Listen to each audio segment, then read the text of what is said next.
Sintonize-se no Nova Consumer Podcast, uma série de conversas sobre direito do consumo. Olá, muito bem-vindos à quarta temporada do Nova Consumer Podcast, que desta vez será inteiramente dedicada ao tema da resolução de litígios de consumo. Hoje temos connosco Sara Simões, conselheira de consumo no Centro de Informação Autárquica ao Consumidor desde 1996, e começamos esta nossa temporada por chamar ao microfone os SIAC, que têm uma relevância incontornável no sistema de defesa do consumidor e que são muitas vezes a primeira porta que se abre aos consumidores. Bem-vinda, Sara, que gosto temos em tê-la aqui hoje connosco. Obrigada, Maria Miguel, o prazer é meu em estar aqui e em ter recebido o vosso amável convite. Muito obrigada. Como disse, o meu nome é Maria Miguel Oliveira da Silva e sou investigadora e assessora jurídica do Nova Consumer Lab. Começamos, como sempre, por pedir uma série de respostas rápidas às nossas questões particularmente difíceis. E a primeira é... Vamos a isso. Vamos a isso. Das três, uma. Mediação, conciliação ou arbitragem? Bolas. Das três, uma. Eu acho que a mediação. Ok. Se tenho que escolher, é a mediação. Ok. Segunda pergunta. Se fosse legisladora por um só dia e lhe dessem a certeza absoluta da aprovação, que norma criaria? Eu acho que não precisamos de muito mais normas. Eu acho que as normas estão muito boas. Eu acho é que precisamos de maior aplicabilidade nessas normas. Qual é o mito em matéria de consumo que mais tem de esclarecer em jantares de família? Não é uma questão que seja normalmente, ou jantares de família, ou jantares de amigos, que seja muito mística. Portanto, é sempre uma conversa muito fluida e toda a gente entende muito bem o que é isto. Às vezes a questão que ligo aqui é a cidadania. Já alguma vez apresentou uma reclamação num centro de arbitragem de consumo? Num centro de arbitragem não, num centro de informação ao consumo já. Podemos saber em que situação? Contra a fatura da água. Um bom exemplo. E já alguma vez escreveu no livro de reclamações? Muitas vezes. E nas últimas 4 semanas, acho que 2 vezes por semana. Ok. Portanto, faça dos direitos. Sim. O tópico nas últimas 4 semanas é Carris Metropolitana. Ok. Portanto, é quase um part-time. Não é quase um part-time, é mesmo ali 1 minuto da viagem. Sim, senhora. E aqui outra, a penúltima questão. Preferia participar numa mediação com um mediador parcial ou num processo arbitral com um árbitro não independente? Nenhuma nem outra. Tem que escolher. Nenhuma nem outra. Se calhar um juiz-árbitro. E, por fim, qual é a característica mais indispensável de um bom conselheiro de consumo? Ouvir. Excelente. E está passada a primeira fase do nosso programa, que é sempre a parte mais constrangedora e difícil para os nossos convidados. E agora sim podemos discutir um pouco mais em profundidade algumas questões que lhe trago aqui hoje. E a primeira delas é, para os nossos ouvintes que não estão muito familiarizados com o conceito, o que é um SIAC? Então, um SIAC podem ser muitas coisas. Um SIAC é um serviço municipal de informação ao consumidor, que está disponível gratuitamente nos municípios que já criaram a estrutura do SIAC na Câmara.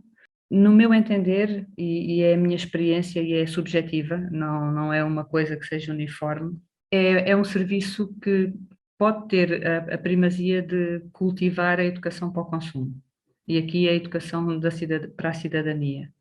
Né? Eu acredito que se as pessoas tiverem um bocadinho a formação e a informação sobre que direitos e também que deveres têm no ato de consumo, acabamos por ter uma sociedade muito mais esclarecida, uma sociedade se calhar um bocadinho menos conflituosa, mas certa dos direitos que têm, a fazer exercê-los e a fazer essa oposição muitas vezes. E o SIAC tem esse papel de educar e informar sobre as áreas de consumo. A mediação no SIAC ela pode-se fazer, mas se o consumidor não tiver consciência do que está a fazer, não sei se depois resulta de forma tão eficaz. Uhum. E é um serviço gratuito, não é? É um serviço que o cidadão tem à sua disposição, gratuito, num horário acessível.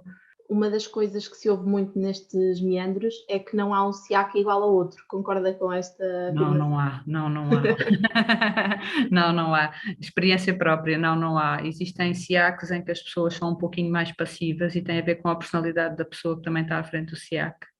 Tem muito a ver com se a pessoa é mais introvertida ou mais extrovertida e o SIAC é um bocadinho a imagem de quem lá está. Existem SIACs que estão meramente a fazer o atendimento aos cidadãos, portanto está ali uma pessoa, se entrar um cidadão no espaço é atendido, é informado, é esclarecido, se não entrar podem estar a fazer outras coisas. No caso do SIAC onde eu trabalho, eu tenho uma ação um bocadinho diferente. Eu aposto muito nas ações de formação para a comunidade, nas ações de esclarecimento para os idosos, para o público mais vulnerável, para as escolas. Acabei agora ontem de fazer uma formação em competências básicas em direito de consumo para os técnicos das juntas de freguesia, porque é a primeira linha de contacto com os consumidores e achei que era importante. Portanto, é esse muito o papel que eu acredito que possa fazer a diferença, mas sou eu, como digo, é muito subjetivo. Claro que sim. De qualquer das formas, aqui só para contextualizar especificamente este SIAC em concreto, de Palmela, como é que descreveria um dia normal no SIAC de Palmela? Um dia normal no SIAC Palmela. Portanto, um dia normal no SIAC Palmela começa às 8 da manhã, porque eu sou matutina, não sou nada vespertina nem notívaga, e gosto muito de começar a trabalhar cedo. E a primeira coisa que faço é criar uma ordem de trabalho para o dia, ver se há chamadas não atendidas de pessoas que tenham contactado o serviço e devolver, é a primeira coisa que faço, devolver as chamadas não atendidas, às vezes com o inconveniente de acordar as pessoas, mas as pessoas ficam contentes, ainda bem que me acordou porque estava para preocupar. Depois, a responder aos e-mails é a segunda tarefa e vejo os e-mails todos de seguida sem haver ali uma barreira.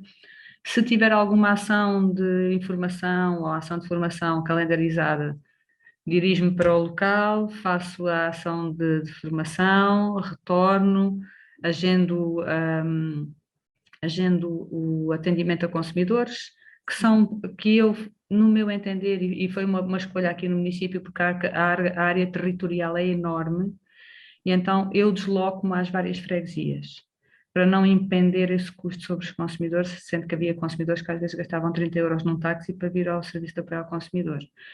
Estamos a falar de 30 km de distância, portanto ainda é um pouquinho. E eu entendi que isto, se é um serviço de proximidade, ele tem que se deslocar e não as pessoas ao serviço. E depois, no final do dia, é voltar a ler os e-mails que caíram durante o dia e às 4h30 fechar a porta. Quando é possível, porque às vezes os consumidores têm alguns desafios e eu às vezes prolongo um bocadinho o horário para que as pessoas não tenham graves inconvenientes em termos laborais. A Sara tem um verdadeiro amor à camisola. É, como dizia um colega meu que trabalhou muitos anos no SIAC de Almada, isto primeiro estranha-se e depois entranha-se. Ótimo, é ótimo ouvir essa perspectiva, sobretudo no mundo em que as pessoas cada vez menos têm paixão por aquilo que fazem, não é? E Então, comprometidas, a palavra se calhar é o compromisso. As pessoas às vezes estão pouco comprometidas com o que fazem. E aqui numa questão paralela, como é que acha que qual é que seria a melhor forma estrutural de inserir um SIAC na comunidade? É inseri-lo na Câmara Municipal? Deveria ser um estabelecimento autónomo? Aqui na Câmara de Palmela, nestes 27, eu chamo-lhe 27 anos, o SIAC sempre teve um posicionamento muito independente, mesmo no que toca a receber reclamações contra a Câmara. Uhum. E há SIACs que eu sei que não podem fazer. E sempre teve uma posição muito, muito independente. Portanto, o SIAC não é a Câmara. E se eu tiver que tomar uma posição relativamente a um serviço da Câmara, o SIAC toma. Uhum. E tem o mesmo procedimento que tem com uma EDP, com uma NOS ou com uma MEL. Dentro da estrutura da Câmara, Eu já tive a experiência de estar no serviço de educação e no serviço da economia local. Parece-me a mim que o serviço da economia local possa ser, se calhar por excelência, o serviço, até pela hierarquia da Direção-Geral do Consumidor, de alguma forma não é à toa que está no Ministério da Economia e não está no outro Ministério, não é? Depois podem ser dentro da Câmara estabelecer as várias parcerias que se entenderem benéficas para que o SIAC tenha projeção, tenha visibilidade, que é fazer parcerias com a área da educação para fazer um conjunto de ações sobre os direitos dos consumidores junto do público escolar, fazer uma parceria com a área da intervenção social para ir às IPSS e aos centros de dia e aos lares falar com os idosos e as famílias sobre os direitos dos consumidores, fazer uma parceria com o ambiente, fazer uma parceria com os gabinetes de centro histórico, que alguns municípios têm, e o SIAC pode ter um papel relevante no que toca ao comércio local. Portanto, há um conjunto de parcerias, eu sempre os fui fazendo aqui e foram sempre muito bem acolhidas e tiveram um bom desenvolvimento. E acho que essa pode ser uma boa aposta num SIAC, não ser um serviço que está ali estático num gabinete, mas ser uma coisa dinâmica dentro da própria estrutura do município. Excelente, é uma ótima perspectiva também. E no seu dia a dia, que, enfim, nestes longos anos de SIAC, mas sobretudo nos mais recentes, quais são as questões que têm mais frequentemente que dar resposta? As questões que mais frequentemente chegam aqui ao SIAC Palmela, isto depois muda muito de SIAC para SIAC e de zona do país para zona do país, isso eu já fui percebendo. Aqui em Palmela, frequentemente são os serviços públicos essenciais. Água, gás, telecomunicações, são assim o grande forte aqui do SIAC Palmela. Depois existem pontualmente algumas questões relacionadas com as garantias, nomeadamente do setor automóvel. Às vezes vêm questões com o endividamento. Muitas vezes as assistentes sociais encaminham os consumidores que ficaram numa situação vulnerável para que eu dê ali um suporte ou uma opinião, ou pelo menos os ouça, em relação à questão de ficaram sem emprego, agora têm um rendimento social de inserção, têm créditos, como é que pode... E o SIAC aqui em Palmela, ou pelo menos eu tenho ao longo dos anos feito aqui um suporte de ajudar as pessoas a entenderem e a estruturar ali um plano de pagamentos dos créditos sem ser preciso ir para a insolvência e sem ficar nada em mora. Então, ok, nesse sentido, eu perguntaria se considera que os SIAC desempenham, pelo menos no seu caso, desempenham uma função mais, diria, alargada do que aquela que em teoria é atribuída a um SIAC, por exemplo, a nível social. Sim, bastante. Ok. Pode ser porque eu tenho esta forma de estar na vida sempre muito focada no outro e em criar aqui ecossistemas mais saudáveis, não é? E também faço aí uma série de voluntariados e pode ser por essa minha postura, mas faz-me sentido que as coisas sejam integradas e não espartilhadas e compartimentadas. Faz-me confusão o compartilhamento das coisas. Excelente. Sim, até porque o sistema é um todo e não...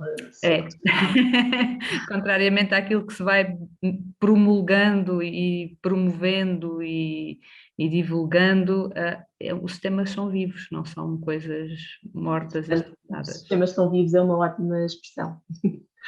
E alguma questão que tenha sido, assim, particularmente difícil de responder até hoje, ou até mesmo impossível?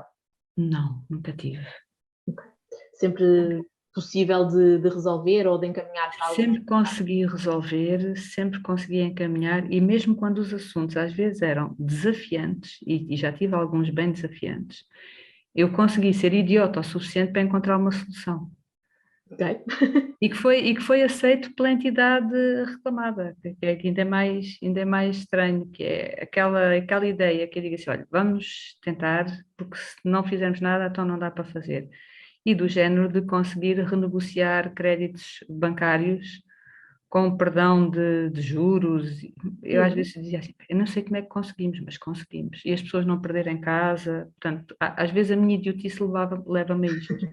E depois desses casos há um apelo à parte mais sentimental da pessoa que está do outro lado, ou a técnica é outra? A técnica é muito simples e eu acredito nisto, que é, se nós formos claros, transparentes e dissermos a verdade, do outro lado há um ser humano igual a nós a ouvir. E que se calhar está a passar até por um sistema parecido ou já passou. E a atenção que recebe quando nós partilhamos esta informação é completamente diferente se sentirem que a pessoa vai ali numa jogada de cintura ou que está a esconder qualquer coisa. E digo sempre isto ao consumidor: o que é que tem a perder? Nada. Então vamos jogar limpo, vamos pôr as cartas todas na mesa e vamos ver quem é que vai a jogo e como é que vai a jogo. Muito bem. Uma ótima perspectiva, mais uma vez. Acho que vou dizer de todas as perguntas que é uma ótima perspectiva, mas é realmente... É minha, é subjetiva, Maria Miguel, é subjetiva, mas faz-me sentido ser assim. Ótimo. E estava aqui a pensar também se já teve alguma situação que a tenha marcado especialmente. Claro que há sempre várias questões. Já tive. Ok. Está aí a questão que eu quero saber. Qual é que é esse já tive muitas. Já tive aqui uma situação, pessoas que ficaram de repente desempregadas, ficaram sem rendimentos e que vieram recomendadas por alguém, porque aqui o SIAC funciona muito por recomendação, e que chegaram ao pé de mim, era um casal, lembro-me perfeitamente, que estavam ao pé de mim em pânico, porque tinham uma ameaça de penhora sobre a casa, porque já não pagavam há 3 meses a prestação da casa. Já tinham levado os bens, já tinham levado tudo. Eu, na altura, lembro-me de virar para as pessoas e dizer: o que é que eu vou dizer a estas pessoas? Quem sou eu para dizer alguma coisa a estas pessoas? E lembro-me de sair assim com uma ideia do alto da minha idiotice e dizer assim: tem filhos? E a pessoa dizendo que não. E eu digo assim: e o que é que está aqui a fazer? E a pessoa eles ficaram a olhar para mim e disseram assim: porque temos o crédito à habitação e estamos amarrados. Eu digo assim: então e se vender a casa? Se vendesse a casa, podíamos recomeçar a vida noutro sítio. Eu, como? Como é que podiam recomeçar a vida? Sempre quisemos trabalhar numa quinta, sempre quisemos estar na natureza, também já temos uma idade avançada, e foi muito engraçado perceber que esta ideia, tipo estapafúrdia, que é agora manda tudo embora, não é? Eles vieram ter comigo um mês depois e disseram: olha, fizemos o que disse, vendemos a casa, pagamos o que devíamos ao banco, ainda ficamos com 40 mil euros, uma coisa assim. Compramos uma relote e estamos a viver no Alentejo numa quinta. Uau, isso foi inesperado agora. E eu digo assim, e também, sim, porque agora temos um pé de meia, temos uma poupança, não gastamos 10 mil euros na relote, temos uma poupança, estamos a trabalhar, somos caseiros dessa quinta, portanto, estamos a ter um rendimento e de repente todo o peso, eles tinham equacionado inclusive ao suicídio a determinada altura. Ai, que horror. As pessoas veem-se desesperadas e equacionam tudo. E então estavam super felizes, estavam numa nova vida, já tinham conseguido ajudar a filha que estava em Lisboa a trabalhar, e eu digo assim, às vezes é só isto, é ter este rasgo de clareza e dizer assim, então e se mandarmos tudo para o ar e há soluções, as pessoas às vezes é que estão tão agarradas, e eu fiquei muito feliz, estas são aquelas coisas que me deixam muito feliz. Nesse caso até foi uma solução mais ao género de psicólogo do que propriamente, não foi com recurso a nenhum mecanismo. Não, porque qual era o recurso? Pois. Era eles ficarem sem casa, ficarem ali depois ainda com uma dívida, porque se calhar o valor que a casa ia ser vendida, penhorada pelo banco, não chegava para pagar o crédito todo, portanto, era uma situação que os ia deixar sempre arrastados. E presos a uma situação que era, aqui estavam numa situação de dor de desemprego, não é? E tinham que resolver aquela questão do crédito que estava ali mal parado, pronto, e eles não tinham solução à vista. Pois, Estavam no RSI, 185 euros por mês, não dá para nada. E lembrei-me, digo assim, vocês se quiserem façam tábua rasa, mas está-me a emergir esta ideia. E se recomeçar tudo novo? E o que é certo é que funcionou. Exatamente, às vezes é só ouvir uma pessoa de fora que vê as coisas com outra clareza. E às vezes ter essa coragem de não ter pena e piedade das pessoas e efetivamente dar-lhes alguma coisa para elas fazerem qualquer coisa de novo. Mas como esta foi assim das mais marcantes. Mas já tive outras em que até foram para o centro de arbitragem de conflitos de Lisboa e resolveram a situação, ainda andavam ali a arrastar à mesa e sem dormir e sem comer, e a coisa resolveu-se facilmente. Certo, excelente. E há pouco, nas questões rápidas, estava a dizer-nos que a ter que escolher, que escolheria a mediação, se fosse mesmo obrigada. Ora bem, eu perguntava então se na sua perspectiva mais prática se considera que a arbitragem de consumo tem um papel relevante na vida dos consumidores ou se a mediação pode, por vezes, ser uma opção melhor. Eu acredito que a mediação pode ser a melhor escolha se ambas as partes estiverem de acordo, porque a mediação é trabalhada pelas próprias partes, não é? São as partes que encontram ali uma solução, que se comprometem com aquela solução. A arbitragem já tem ali alguém que pode indicar um caminho, não é? Ou decidir mesmo, se as partes entenderem, decidir. E isso, eu ontem falava isso com os formandos que tive, que é, nestas questões da defesa do consumidor a nível local, eu acho que o importante é manter a relação entre as partes. Se nós mantivermos a relação entre as partes, a compra continua-se a fazer e aquela entidade económica continua a ter espaço no mercado. Quando há uma ruptura, e aí se calhar a mediação ajuda a manter a relação e a arbitragem pode cortar com a relação. É assim, se eu tiver uma má experiência, eu nunca mais vou àquele estabelecimento e não vou recomendar a ninguém do meu círculo. Por sua vez, e se a pessoa tiver algum poder de influência, se for uma pessoa de líder na comunidade, esse círculo aumenta drasticamente. Não é? E é como se costuma dizer, o consumidor tem a faca e o queijo na mão, não sabe é que o tem. Não é? Mas se eu não confiar ou deixar de confiar naquele agente económico, não é? Eu, na minha esfera pessoal, vou logo dizer, esqueçam ali, não.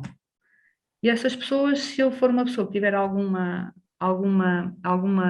importância para elas, que é só para elas, acabam por partilhar com os próprios círculos. E isto derruba qualquer sistema. Mas não sente que quando uma situação já está polarizada, quando já há um conflito, os consumidores têm mais reticência a escolher a opção da mediação em detrimento da arbitragem? Depende de quem está a fazer esse encaminhamento, Maria Miguel. Ok. Eu já não faço a mediação, foi uma escolha, deixei de ter suporte jurídico aqui na Câmara e deixei de fazer a mediação, mas durante muitos anos fiz e consegui resolver cerca de 95% dos processos com base em mediação e a relação entre as partes manteve-se sempre saudável. 95% isso há de ser no universo de quantos processos? Estávamos a falar para aí de 200 processos por ano. Uau! E teve uma taxa de 95% de Sim. acordos? Espetacular. E qual é que era a característica especial que aplicava nos seus processos enquanto mediadora para obter, além do saber ouvir, obviamente? Para já eu colocava sempre a posição do consumidor à entidade reclamada exatamente da forma como o consumidor me transcrevia. As mesmas palavras, aliás, a pessoa escrevia, assinava e eu mandava assim para a entidade reclamada para perceberem que não havia ali nada mais do que aquilo. Era uma mediação à distância? Era. Okay. Às vezes também era presencial, eu cheguei muitas vezes, mas aí era mais com a banca, as pessoas não dominam termos técnicos e com a banca cheguei aí presencialmente, mas fazia à distância e a outra parte respondia e muitas vezes eu cheguei ali a situações em que ambas as partes ficaram a ganhar. Um cede aqui, o outro cede ali e conseguia-se ali uma solução que ninguém ficava com a sensação de perda. E esse era o meu grande objetivo, é que ninguém sentisse que a outra parte tinha-se aproveitado ou tinha usado da relação. Que maravilha, eu ainda estou nos 95%. Às vezes ficava escrevendo e digo assim, como é que eu conseguia resolver isto? É muito estranho, mas pronto, conseguíamos. E as que não conseguia, em regra, mandava para a arbitragem. Pronto, aí já não havia nada a fazer e já tinha havido muitos contactos e não dava mesmo. E essa atividade faz-se com muito bom senso, com inteligência emocional ou com ambos? Com ambos, bom senso e inteligência emocional. E ter também um bocadinho a noção do que é que a lei estipula, não é? Porque eu posso ter muito bom senso e ter muita inteligência emocional e não fazer ideia nenhuma do que a lei consagra e que direitos é que efetivamente são disponibilizados ao consumidor. E isso também é importante termos essa consciência, que é, eu posso ir aqui, porque a lei me permite que eu possa até passar um bocadinho, mas ali não estou a ferir nada. Certo, sobretudo essa questão na parte arbitral ou da conciliação, porque Sim, na mediação há ali mais uma sim. margem, não é? Para se chegar a acordos fora da lei, desde que não viola, obviamente, Exatamente, a ordem exatamente. pública. E neste sentido, queria também perguntar-lhe que mudanças é que julga que seriam necessárias, ou que são necessárias, para o futuro, na melhoria da resolução de conflitos de consumo. Eu acredito, pelo que observo, e só pelo que observo, não é aqui nenhuma ideia, nem nenhuma crença construída, assente numa alucinação minha, não, de todo. Acredito por aquilo que vou observando que, quer na mediação, quer na conciliação, passa por as pessoas aprenderem a desenvolver a inteligência emocional, a escuta ativa. E a escuta ativa não é ouvir, é escutar. E escutar com intenção. E às vezes não vejo isso ser feito.